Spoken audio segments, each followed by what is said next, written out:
know? What do you know? Thanksgiving is over. Have you had enough to eat yet? Okay. This is Emily Windsor Craig. And I'm still, even though it's a holiday, I'm following the thread of what's going on. And I listened to Glenn Beck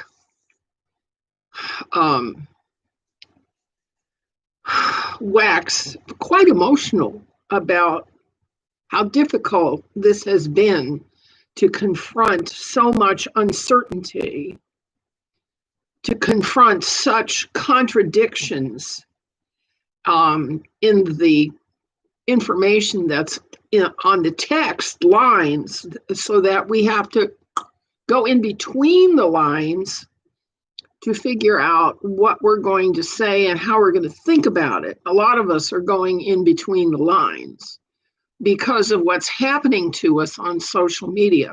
Now, on social media, they control me very, very simply. You know, I'm a grandma and I talk about things in terms of common sense, but all of the social media platforms have shadow banned me so that whatever it is that I put up doesn't get distributed. On Facebook, I have 5,000 friends, and nothing I put up is seen by more than a handful of people. There's almost no comment on anything I do there. Here at YouTube, I have 530 or 40 subscribers, and it's very uncommon for any video I put up here to be seen by more than 100, to have more than 100 views. All right. And at Twitter, what happens is that my tweets are not retweeted. Okay, they're not commented on. I'm just speaking and texting into a black hole. That's the game that we're playing, that we have to sort through inside because outside doesn't make sense. All right. The Hill, which is a liberal journal, spews out hate messages, anti-Trump, Trump haters, time after time after time after time after time. And it begins to look as if they're not even paying attention to anything but their own thoughts, okay? They're preaching to their own choir. And Parler, the new safe space for conservatives, is preaching to the choir. And there's nobody there who is going to really contend or confront you with anything that's divisive or different or their own idea, you know. They're all right. So what we're confronting is a situation in which we can't believe anybody. Okay. We can't believe anyone. And so we have to be able to come to the point where we can believe ourselves. Now, this is hard. This is hard. Can we believe ourselves?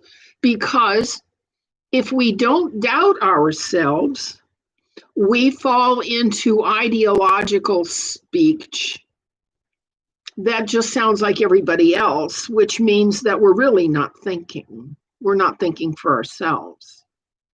Now, as you know, if you've followed what I do, and very few people do that, I've tried all the different kinds of Christian churches because essentially I agree that the teachings of Jesus Christ in Matthew, Mark, Luke, and John, are useful and helpful in the long run for maintaining and perpetuating relationships in the family. Okay, the family is what's important to me. And the churches seem to have lost their contact with the immediacy of relationship. You know, you call the local church and you get their answering machine, which says, if you want the rector, press 1. And if you want the treasurer, press 2. And if you want to leave a message, leave it after the beep. I mean, this is the church for you.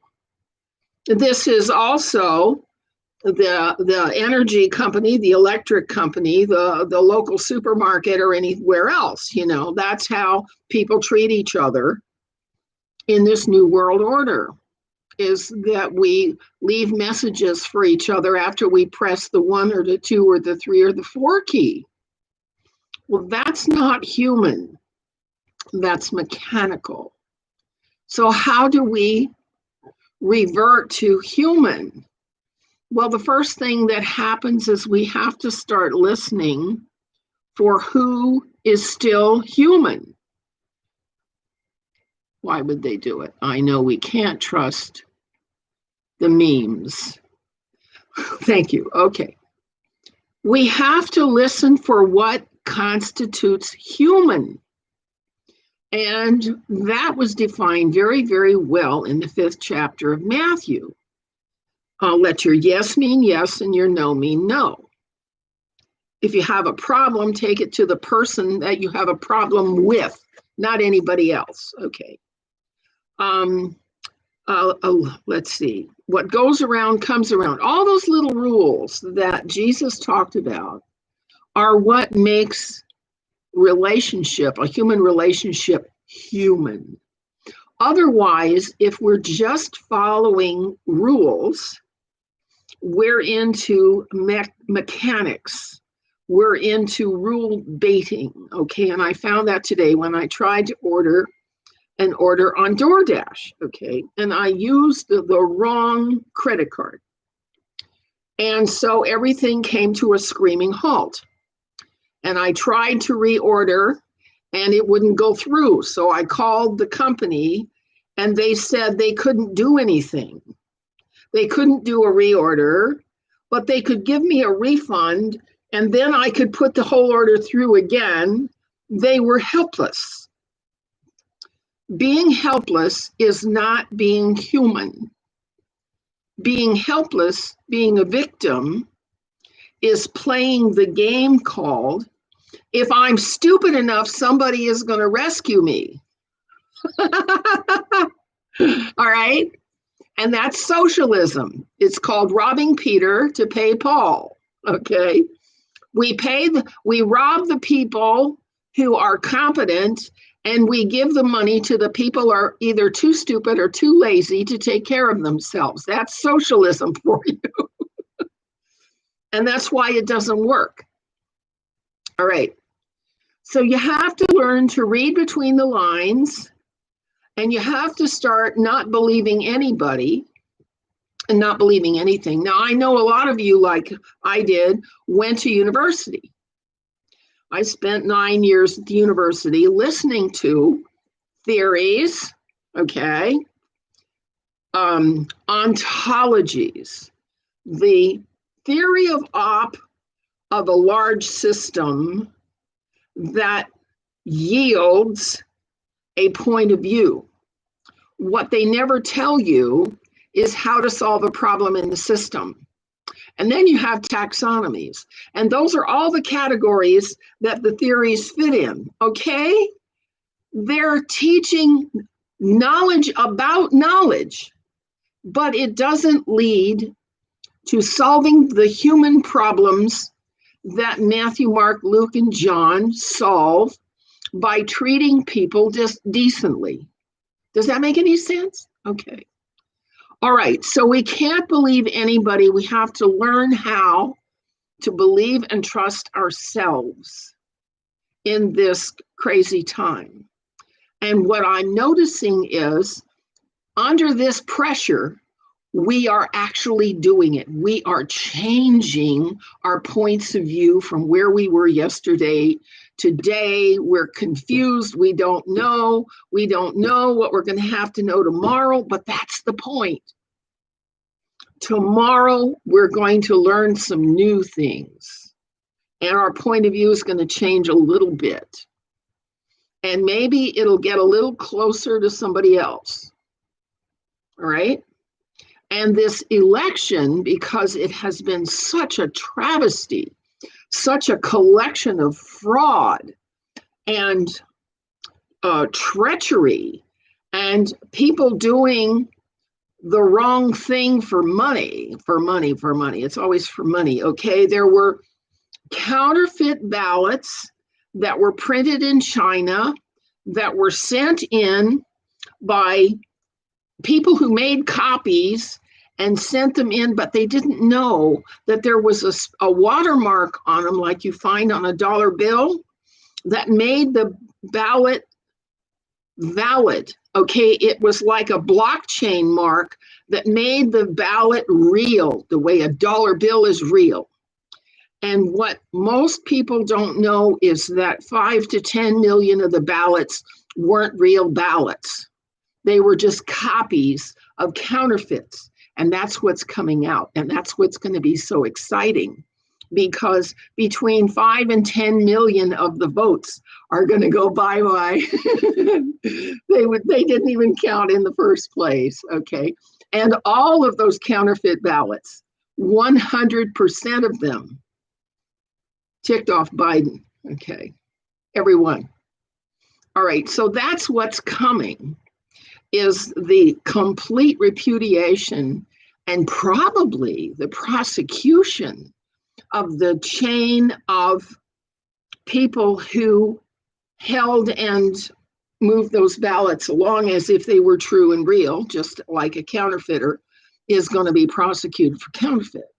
All right. So that's what's coming, that Trump caught the counterfeiters who were counterfeiting ballots and sending them in, not because they were registered voters, but because they had ballots that they could just process. And then a lot of the jurisdictions and a lot of the voting districts just process them anyway, all right? And that's why Trump is taking this election down. All right, now, let's say he does that. Let's give him that. Then what? Okay. You think that the progressives and the leftists and the communists and the socialists are just going to cave in? And they're going to say, oh, wow. Oh, too bad. Oh, sorry, Mr. Biden, you have to go away now. You think that's what's going to happen? Hell will freeze over, okay? So the outcome of the election being declared null and void, which is the real reality that's coming, all right? The election will be declared null and void, top to bottom, bottom to top, is that the entire left, deep state, progressive, Democratic Party is standing there with a crime. And what's going to happen? The Department of Justice appears to be weaponized against seeking justice. The Federal Bureau of Information appears to be weaponized against utilizing information to make things right. Okay. Now, the CIA has been defanged by the National Security Agency Memorandum 57 that was signed by Kennedy and activated by Trump. Okay, so the CIA is out of the serial wars business. But we still have agencies that worked for China, that work for the Marxist revolution, that work for and propagate the left's methods of takedown, as if destroying the civil governance that you have is the solution to any problem in civil governance that you have. It's like, I have a problem with the leaky roof. Let's just burn down the house. That's what Marxism does. It just burns down the house regardless of the problem in the house. That's our next problem to think about, is what are we going to do when the Democrats realize that they are accused of a serious crime nationwide, across classes, across ideologies. Their methods are resulting in their being taken down to criminal status.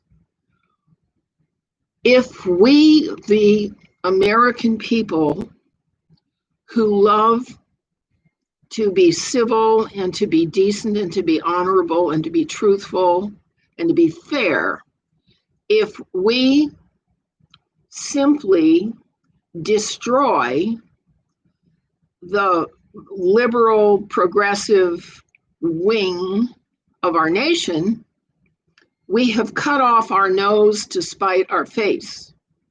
Indeed, what needs to happen is we have to start negotiating a peace in our own land. We have to start negotiating a peace, and we have to start solving the problems that have created the hatred and the division.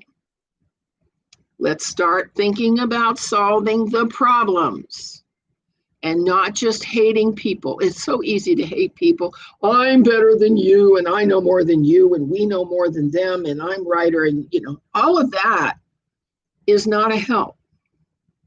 Solving problems is where we have to go from here. So let's start thinking about that.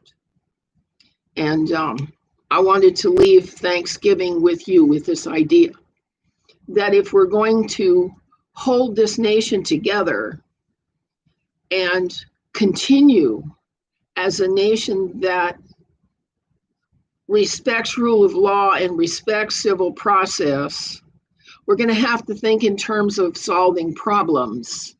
Okay, and the people who don't want to solve the problems are the bankers, the industrialists, and about half the military, not to mention big tech.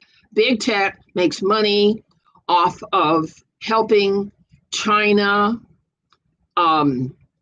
become more automated.